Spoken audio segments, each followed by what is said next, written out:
Black Ops 7 just launched, I think not even a week ago. It's only been like 5 or 6 days. It launched last Friday. And I just want to get your thoughts on that, Rez. It's the beginning of a new era that we are seeing in COD. It's absolutely insane what COD is finally being able to bring us. For years, so many of us have asked, no skill-based matchmaking, and definitely on the PC side, no aim assist. That's always been a big discussion when it comes to PC and controller games. And Mm-hmm. when we look at that, COD is finally giving us what we've been asking for years. And as disappointing as it is that it took years, we finally have something that we can be proud of and say, "Oh, this is actually something worth playing." And when we look at it, we obviously have to talk about the other big FPS game that's on everyone's radar right now. We have to talk about Battlefield. Battlefield 6 just dropped not even a month ago, and it took the world by storm. When we look at Battlefield 6 did everything the right way, and you can see it throughout the crowds that it brought. It had one of the biggest launches in FPS history. When you look at the numbers, they're doing everything right. They're listening to their community. They're trying to grow, especially after 2042. They had to make the next big leap into gaming and show the world what they were able to do within Battlefield and bring Battlefield back to its roots. And I think COD finally has some competition in that regard. We're seeing people who have been playing COD for years switch over to Battlefield and vice versa. We're back to the FPS wars, if that's what we can call it, which is absolutely insane to see. I know you've played Battlefield 7 a little bit, Dom. What are your thoughts so far on Battlefield 7? Yeah, so I've played Black Ops 7, a few matches, honestly, like 10 games so far. I'm kind of washed, so it's kind of hard to lock in. Now I see people jumping on walls and corners that I did not know were even possible to challenge me from these angles, so I'm getting cooked in that sense. But I do agree with you with the FPS wars and competition, and this competition is going to be good for ultimately the gamers in the community. It's going to make Black Ops 7 have to listen to their community more and what the fans want to see from Black Ops 7, because Battlefield 6 is bringing it to them. What is it? Battlefield 6 dropped their own Warzone competitor as well. I think it's called RedSec. I'm not too big into Battlefield, and I haven't even played the new Battlefield, so I can't talk about which game I think is better personally.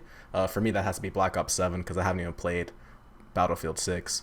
But I think this competition's great. And you said they removed skill-based matchmaking, which is also very, very good. I'm tired of playing, people my own skill level. I want people worse than me too. It's a benefit and a curse. You get people better than you too. But I like being able to shit on people. It's fun. Easy way to put it, simple. And yeah, I definitely messed up earlier. Said Battlefield 7. We're not to Battlefield 7 yet, guys. Hopefully Battlefield 7 will be insane when it does drop. Um, just to touch a little upon what he said, it does seem like we're seeing a big competition between the two. As you could see, Battlefield dropped their own Warzone-like game mode, their own battle royale called RedSec. If you haven't tried RedSec yet, definitely got to give it a try. It's something new. It's that blast of fresh air in gaming. It definitely sets itself apart from all the other battle royales that we see on the front lines right now. And it's actually wild when we look on the other side of things in Black Ops 6, we're seeing a 20v20 that is similar to the standard Battlefield 6 domination modes. So we're seeing it on both sides where they're both leaning into each other's kind of groove and moving forward from that. Sports is definitely heating up for the year. Sorry, I was gonna ask real quick: is Battlefield 6 RedSec free like Warzone is? Like, I don't need to buy Battlefield 6 to play their RedSec version. RedSec is free. Okay. RedSec is free to play without having base game, Okay. Cool. Cool. Cool. which I haven't given it a try myself yet, and I honestly need to. It does look interesting.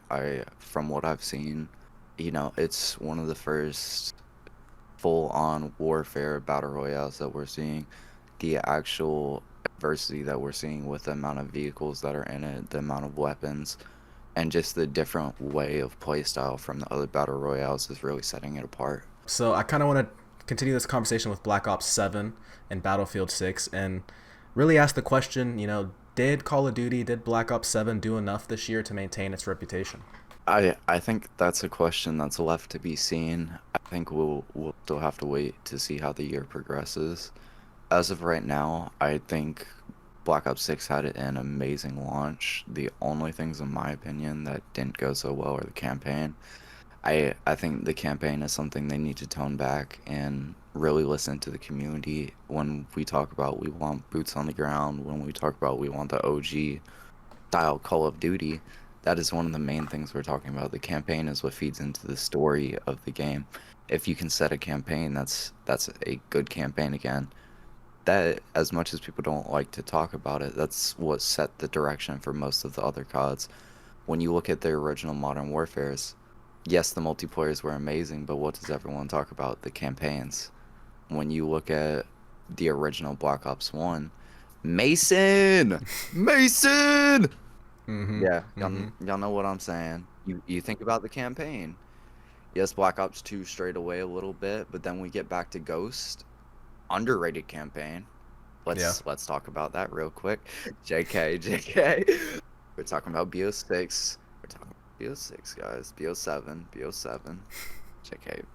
Wait, yeah, It's they had a confusing though. BO6. They skipped BO5. It, Yeah. it does get a little confusing. We're like 20 games into the Call of Duty series, guys. Like COD's really lasted multiple decades, and back to the topic of the question, did they do enough? I think even if they didn't do enough, they're here to stay. They showed people that they can still make a decent game if Mm-hmm. they actually put their heart into it. And now we just need to see them put their 100% into a game like they used to, and hopefully we can get another great like we used to. Yeah, I really like what you said by saying obviously it's not the right time to make that decision. Did Call of Duty do enough this year to maintain its reputation? Like I said, we're not even a week in yet, so we still have the new car smell, if you will, for this Call of Duty. We still, we always like it, and this is kind of the cycle we see every year. The new Call of Duty drops, everyone's like, "Is Call of Duty back?" And then 2 3 months later, it falls off a cliff, and people start, talking bad and downplaying it, and we start waiting for the new Call of Duty and repeat the cycle over and over and over again. So yeah, like you said, it's too early to tell. It is good that Battlefield 6 is giving them some competition. Like you said, it's going to ultimately benefit us as gamers.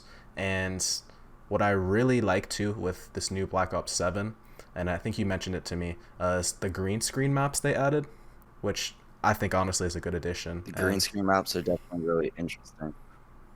very, very interesting. And, you said, I think we were talking about this a few days ago, this is something that people in the trick shotting scene and the content creation scene has begged for a long time.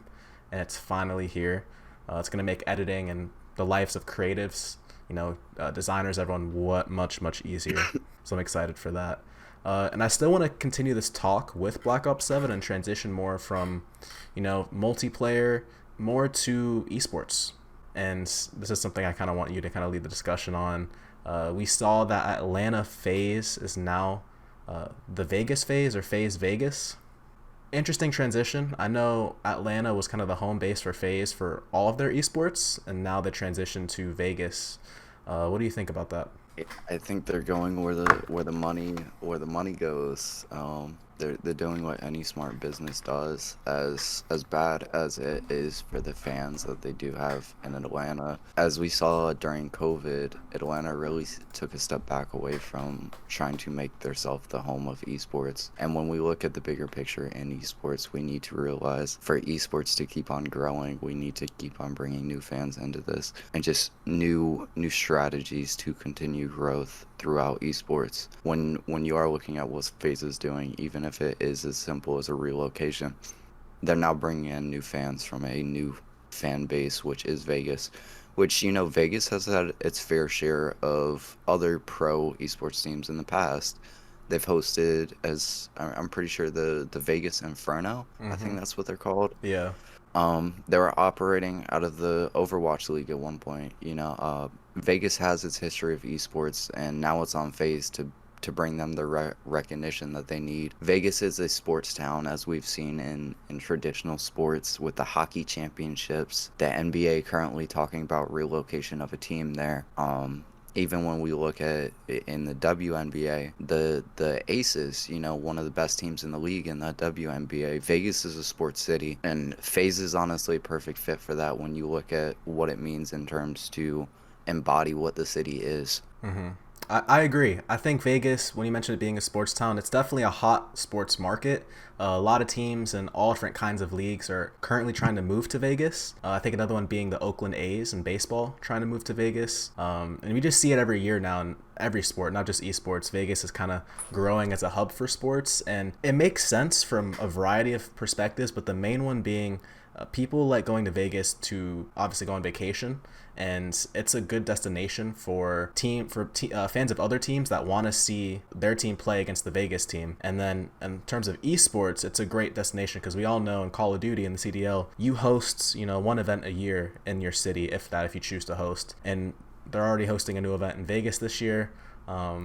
It's going to be a good time for Call of Duty to try to grow that market and get people from the West Coast and elsewhere to travel to Vegas for these events. So it makes sense. I think it has a bigger draw than Atlanta. So from the CDL esports perspective, that makes sense. It kind of sucks though seeing a lot of these big cities not be able to retain esports teams. This kind of reminds me of Optic moving from, I think they were first the Chicago Huntsmen, and then they moved to Texas and they became Optic Texas. So now they're the same thing. They were, instead of Atlanta Faze, it's Faze Vegas, just like now it's Optic Texas. Interesting to see big cities kind of lose out in terms of other markets, but it makes sense. So that's really much all I have to say on terms of the CDL esports scene. Is there anything else you want to talk about on Black Ops 7 before we move on? I think while we're on the conversation, I think we can skip past